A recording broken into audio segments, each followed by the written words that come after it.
Bueno, pues nos había comentado Oswald Spengler que Juan no predica al Mesías, Juan el Bautista, sino que predica la destrucción del mundo, el Apocalipsis, aunque el Apocalipsis o libro de la Revelación lo escribió el otro San Juan Evangelista. La escena que más impresiona de la historia universal es aquella en la cual Jesús de Nazaret está ante Pilatos y recuerda eso que dice eh, el romano ante el Redentor, ¿no? De la verdad. ¿Qué es la verdad? Y que eso le define a él. Eso define para ser un funcionario, un alto funcionario, eh, no hay más verdad que todo aquello que pertenece al César.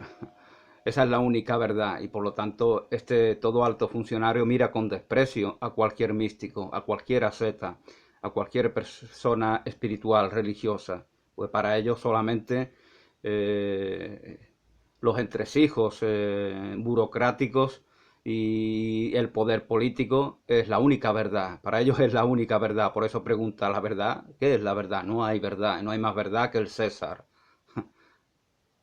El César es el que te va a coger a ti y te va a quitar del medio, porque eso precisamente es lo que a Pilatos le va a acontecer. Ellos veneran también a un dios. El César es su dios. El dinero, el poder, la opresión, la humillación del débil, eso es lo que ellos veneran. Y los que tienen tal convicción arraigada en sí mismos sienten desprecio con respecto a los que les mueve la compasión, la empatía, el amor, cualquier tipo de sentimiento, de afecto hacia sus semejantes, porque lo ven como debilidad. Por eso Nietzsche le parece algo maravilloso, porque él lo entiende desde su perspectiva. También para Nietzsche, que vive en una doble realidad, en una se ve como ácrata, que no acepta ninguna imposición que le venga desde afuera, y en otra, paralela y al mismo tiempo integrada en la anterior, como solo puede darse en la mente de un loco, en la otra se ve como un defensor del tradicionalismo, del Estado, como alguien que dice, como así hace literalmente, como así dice textualmente, alguien que defiende que a los niños y niñas no se les eduque, que no se eduque a la plebe, porque ellos están para servir, ellos están para estar en la posición más baja, ellos tienen mentalidad de esclavos y no podemos instruirles en trascenderla. Eso piensa Nietzsche, ese Nietzsche venerado por tantos hoy en día aún. La verdad, ¿qué es la verdad? Yo soy la verdad, el camino y la vida. Es una afirmación de fe, de esperanza, de autoestima, de poder. Ese otro poder que no pueden comprender los que se han sometido al César, que ni siquiera es un poder propio, porque ese reino de Dios que está en nosotros, como dice el Mesías, es un poder que reconocemos en el propio individuo, aunque ese individuo sea partícipe de una realidad mayor. Pero estos Poncios Pilatos que se lavan las manos cuando aparecen dificultades, no reconocen otro poder, no reconocen otra verdad, no solo reconocen otra autoridad que la de aquel César que tarde o temprano les puede cortar la cabeza sin ningún tipo de reparo. Y el idiota luego dicen que es Jesús. Al menos él ha cambiado el rumbo de la historia, porque estamos en el año en que estamos y gracias a su labor, gracias a sus palabras, gracias a lo que él ha influido en el curso de la historia. Para Pilatos la realidad lo es todo, para Jesús nada, la realidad, pero la realidad es el mundo para Pilatos. La realidad es aquello que no cuestionamos porque nos hemos entregado plenamente a ello. Mi reino no es de este mundo. En el mundo romano, Pilatos permite crucificar a Jesús. En el otro mundo, Roma caía maldita y la cruz se alzaba como signo de salvación. Ese es el otro mundo, esa es la ciudad de Dios, la que inevitablemente para que tal ciudad advenga, para que se dé el advenimiento de tal ciudad, debe de darse ese último sacrificio, que es el que trasciende todos los sacrificios, la muerte, la cruz de Jesús, la tragedia de Jesús, que no es tal tragedia, habida cuenta que la fe nos lo hace ver como el resucitado que nos redime del pecado. En el mundo romano, Pilatos permite crucificar a Jesús. En el otro mundo, Roma caía maldita y la cruz se alzaba como signo de salvación. Era la voluntad de Dios.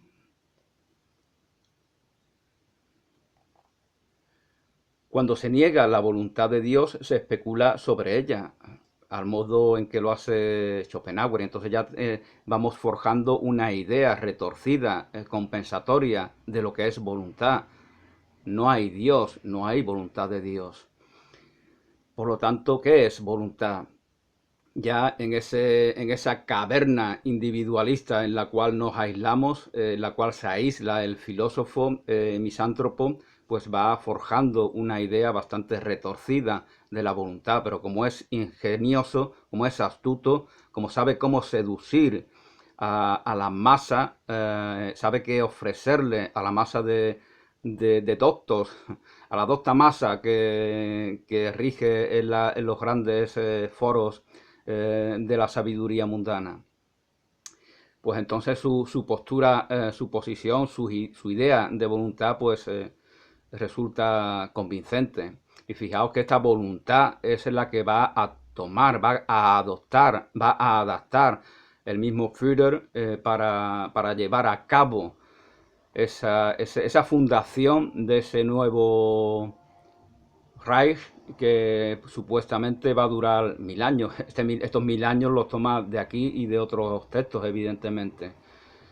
En su locura interpreta la voluntad como una especie de imposición sin límites, una especie de inercia fáustica distorsionada que va a oprimir a todo aquello a todo lo que se le oponga.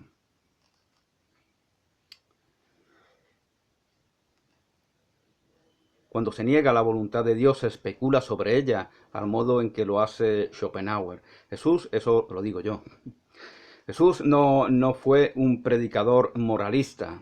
Jesús no fue un moralista. Si hubiera sido un moralista, es como lo que antes os comentaba en el vídeo anterior sobre Juan el Bautista, ¿no? Esa obsesión con el adulterio de un tal Herodes. Si hubiera sido un moralista, hubiera repetido una y otra vez este tipo de comentarios, ¿no? Jesús no fue un predicador moralista. Religión no es moral. Él habla el lenguaje que puede ser comprendido por aquellos que son sus contemporáneos, evidentemente.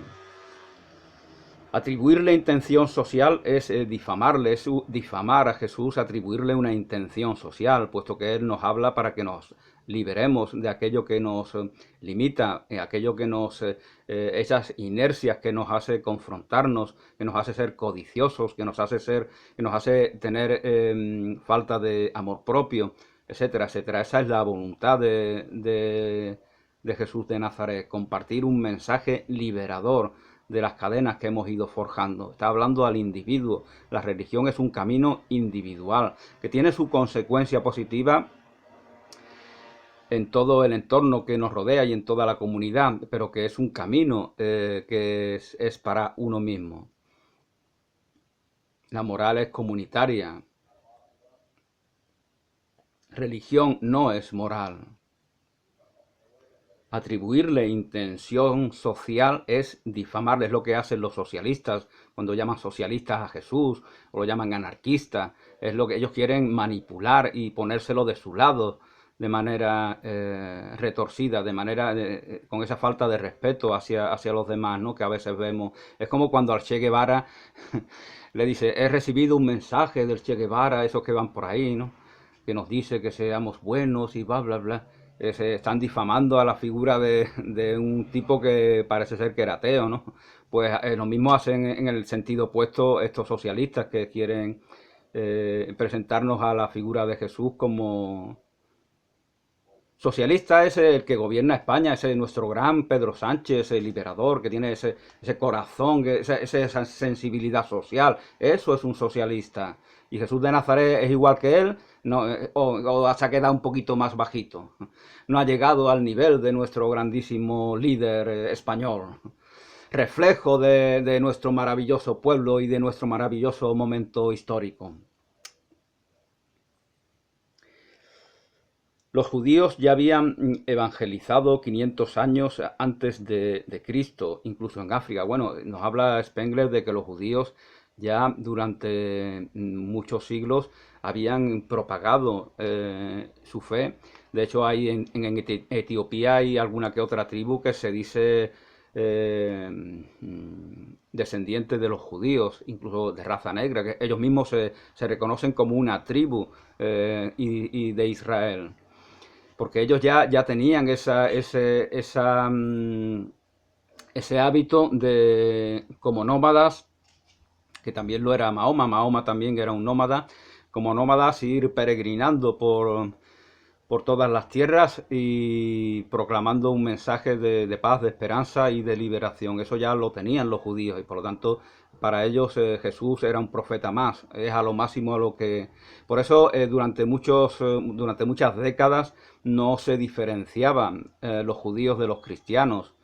Eh, ya cuando se queda claro de que Jesús es el Mesías esperado y que por lo tanto ahora comienza un nuevo tiempo, una nueva época, una nueva realidad. Cuando ya eso se da, pues se da evidentemente la respuesta de aquellos judíos que no están de acuerdo con tal cosa. El Mesías aún no ha venido, porque el Mesías es puede ser un gran guerrero que viene a redimirnos de la persecución de otros pueblos que no son el pueblo de Dios. Para muchos judíos su fe sigue estando centrada en su propio pueblo segregado de los demás pueblos del planeta. Y esta idea segregacionista, pues evidentemente está vigente no solamente en el pueblo judío, sino en el común de las personas en este tiempo de individualismo extremo.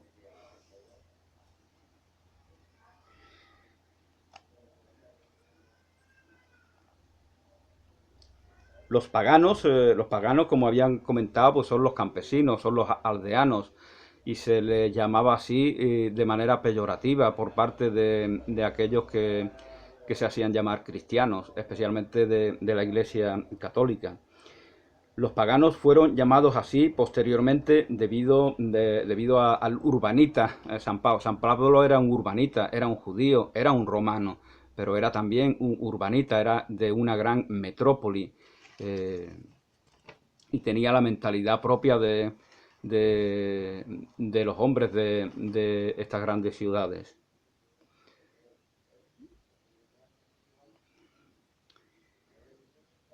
Supremacía de la diosa madre sobre la imagen de Jesús. Esto se da durante muchos siglos, ¿no?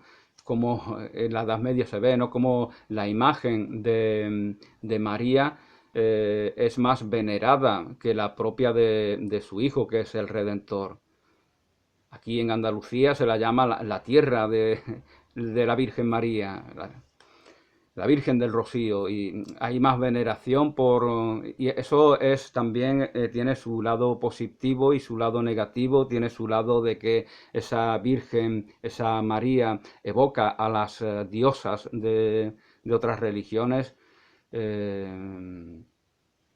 como Isis, por ejemplo, como Cibeles, Y por otro lado, esa idealización de una mujer, de una imagen femenina de pureza, lo que hace es despreciar a todas las mujeres que no son representativas de tal pureza, de tal imagen. Entonces adoramos a la Virgen porque las demás no lo son. Las demás son sucias, son bajas, son despreciables, están manchadas por el pecado. Entonces, la veneración a la Virgen no es veneración a lo femenino, no es veneración a la mujer, sino se convierte en lo contrario, se convierte en desprecio de la mujer. Os recuerdo, por ejemplo, esa sirena que visita a Leverkusen, el protagonista de Doctor Faustus, de Thomas Mann, esa especie de sirena que simboliza ese eterno femenino, y por eso él está aislado, por eso no se relaciona de manera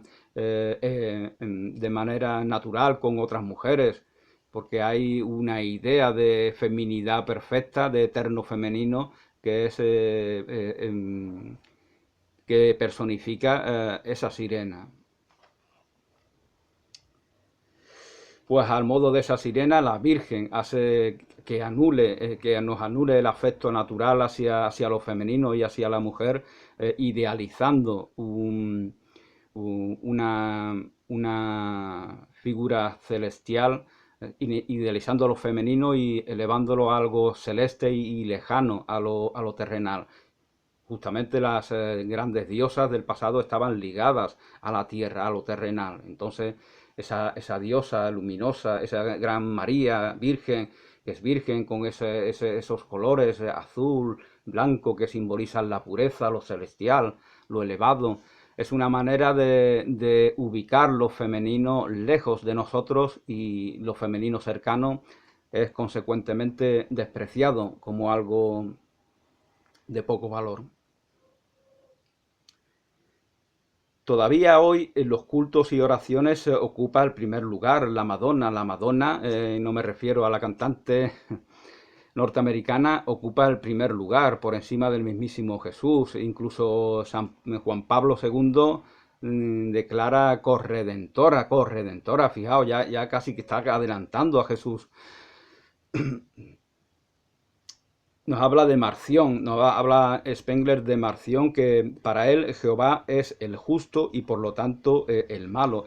Marción, que tomó fama de heresiarca, compiló textos evangélicos sobre la figura de Jesús, también los escritos por los apóstoles, y esta obra la usurpó la Iglesia Católica y la tomó para sí. Y Marción hizo esto porque temía que se impusiera la visión de los judíos. Temía que si Jesús pudiera ser visto solo como un profeta más, entonces lo que va a perdurar es la religión judía. Entonces todos seríamos judíos. Pensaríamos que efectivamente nos hemos incorporado al pueblo judío y estamos a la espera de que un Mesías en el futuro advenga para redimirnos.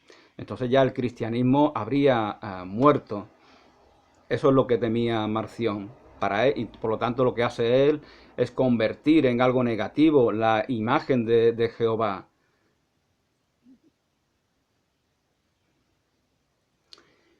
Jehová es el justo, pero con el sentido de justicia más justiciera, en el sentido del castigo, en el sentido del que vela por el orden, el que tiene que... Entonces es un Dios que está implicado en lo mundano, que va a castigar a su pueblo porque no ha sabido servirle.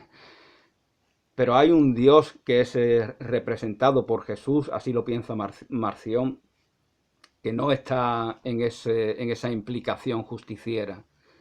Él es el Redentor, Él es el extraño, Él es, por lo tanto, el bueno, y por eso dice que solo Dios es bueno, solo Dios es bueno, eso dice Jesús de Nazaret. Él es el extraño ¿por qué? Porque su reino no es de este mundo, el reino de Jehová, está insinuando Marción tal cosa, es de este mundo, es un reino murciano, iba a decir. Es un reino mundano, al igual que el reino del César. Es una acusación muy grave, ¿no?, la que parece ser que hace contra el pueblo judío, contra la religión judía, mejor dicho, porque necesita distanciar a la fe cristiana de la tradición judía. En el cristianismo el yo se afirma ante Dios, el yo se afirma ante Dios. El cristianismo es la primera religión de la historia que habla del individuo, de la libertad, porque de la libertad en el individuo, de la realización personal del individuo. Hay una semilla fáustica, aunque haya comentado en vídeos anteriores que el cristianismo nos es ajeno, pero nos es ajeno ¿a qué? Cuando el cristianismo emerge, esta religión, esta cultura europea aún no existe. Esa cultura occidental, mejor dicho, de la cual habla Spengler, no existe aún. Por lo tanto, no podemos decir que es una ucronía, ¿no? Decir que no es nuestro el cristianismo cuando todavía no existimos, cuando todavía no estamos aquí.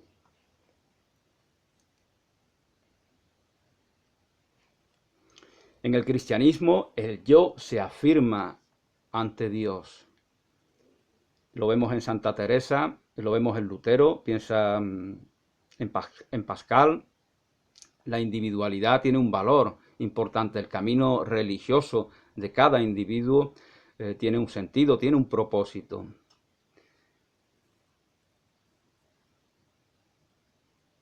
En Pascal también, así lo piensa Spengler. En el Islam se da un ejercicio de pasividad. El Islam es sometimiento, sometimiento ante la fuerza misteriosa e innombrable de Alá. Entonces es un ejercicio de pasividad, como el de la flor que recibe, como el del girasol que recibe la fuerza luminosa del astro solar.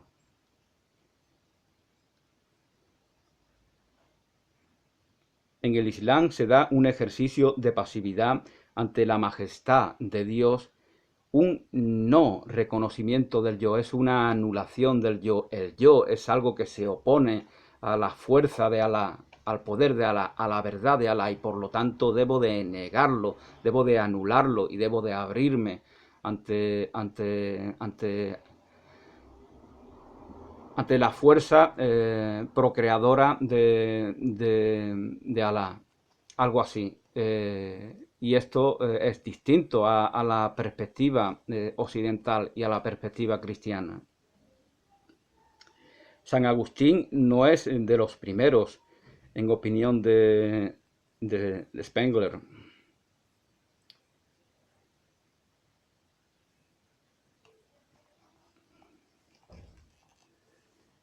Bueno, San Agustín ya se supone que es anterior a esta civilización, esta cultura occidental, puesto que si ella empieza en torno al año 1000 entre el Tajo y el Elba, por cierto, que había comentado que excluía al sur de España. Bueno, el sur de España en esa época pertenecía a esa cultura mágica del Islam. Murcia, Sevilla, Cádiz, Granada, Badajoz, gran parte de Portugal, Toledo, todo ello pertenecía, había cristianos, había judíos, pero fundamentalmente la cultura ahí que se había consolidado era la musulmana y el poder político era un poder musulmán. Hasta que ese territorio pues es conquistado por los cristianos del Reino de Castilla principalmente. Entonces, pues los del sur de España nos incorporamos. Hay unas repoblaciones, ¿no? Hay repoblaciones, por eso hay tantos andaluces, aunque se manipula la historia, igual como los nacionalistas vascos y catalanes y gallegos se inventan la historia interpretándola de la manera que mejor les convenga, pues aquí en Andalucía no van a hacer lo contrario. Aquí hay libros que dicen que descendemos de los moros y es mentira. Básicamente el 90% de los andaluces, si no más, desciende de repoblaciones, de personas que vinieron del norte, que vinieron de Asturias, de Cantabria, de Galicia, de Castilla, de León. Esa es la realidad, si no quieren reconocerla. De hecho, se hizo un estudio recientemente sobre en dónde había más sangre bereber de la península y curiosamente fue en Galicia. En Galicia, que está en el norte, ahí es donde La sangre bereber, que son pueblos del norte de África, está más presente, paradójicamente. En el mundo mágico, separación entre religión y política es inconcebible. El Islam no concibe tal separación. El Islam es difícil explicarlo, pero bueno, me remito al libro que hice sobre Muhammad Assad, sobre, no recuerdo el título, El Islam en la encrucijada. Hice una serie de vídeos donde explicaba el porqué. No puede segregarse, como en la tradición cristiana parece que sí, la política de la religión. Según la tradición judía, Moisés también recibió una revelación que no podía ser puesta por escrito. Según la tradición judía, no solamente recibe Moisés aquello que se escribe, sino que también recibe algún tipo de información que no es puesta por escrito. Entonces, bueno, los judíos siempre se guardan cartas y eso es bueno, ¿no? Porque realmente nunca podemos saberlo todo. Nunca, también lo hace en estas apariciones de Fátima, de Lourdes, las vírgenes, justamente las vírgenes, lo ligo a lo que antes lo decía al principio, la importancia de la Virgen que incluso supera, de María, la Madre de Jesús, que supera a la de su Hijo. En estas revelaciones pues se da un nuevo contenido dogmático para la Iglesia Católica en este caso. Por ejemplo, la conversión de Rusia, ¿no? que hablan algunos, la conversión de Rusia, ¿no? Sin embargo, nos está diciendo Spengler lo contrario, es Rusia la que nos va a convertir a nosotros, y lo va a hacer personas como Dostoyevsky o místicos que piensen de una manera similar. Todo hombre piadoso es en la cultura mágica una especie de monje. En la cultura mágica, todo hombre piadoso es una especie de monje. No es monje solamente unos cuantos que se hacen llamar religiosos, monjas, monjes, curas, sino que todo hombre que sea piadoso ya se comporta como un monje en su vida cotidiana. Esto lo vemos, ¿no? en los santones de la tradición, los sufíes, por ejemplo. Ellos viven la fe sin estar separados del mundo, porque además está esa idea que antes os comentaba de que no se puede segregar política de religión desde la perspectiva, desde el sesgo musulmán. Los monjes paganos también se retiraron para rendirle culto a Cibeles, a la diosa romana, la diosa madridista, que allí es donde van a celebrar los títulos, ¿no? Cuando gana el Real Madrid, donde está la estatua de la diosa Cibeles. Y los monjes paganos también se retiran para rendirle culto, también se retiran como lo van a hacer los monjes cristianos, es decir, eso de aislarse pues ya se daba entre los llamados paganos. A Cibeles o a Orfeo, Orfeo ese que gracias a la música puede llevarnos y traernos qué acontece en esos infiernos y darnos noticia de ello. De ahí ese peligro que algunos atribuyen a la música. Y esto está en relación justamente con la novela que antes comentaba de Thomas Mann, del Doctor Faustus, sobre la cual hice algunos vídeos. La religión fáustica, y con esto voy a poner término por el momento, acaba en Carlos V, la religión fáustica acaba en Carlos I de España y V de Alemania, el Habsburgo, creo que así le llaman, el nieto de Isabel la Católica. Y en el Concilio de Trento, se pone término a la religión fáustica, entiende Oswald Spengler. Pues yo también pongo término a este vídeo. Gracias y hasta pronto.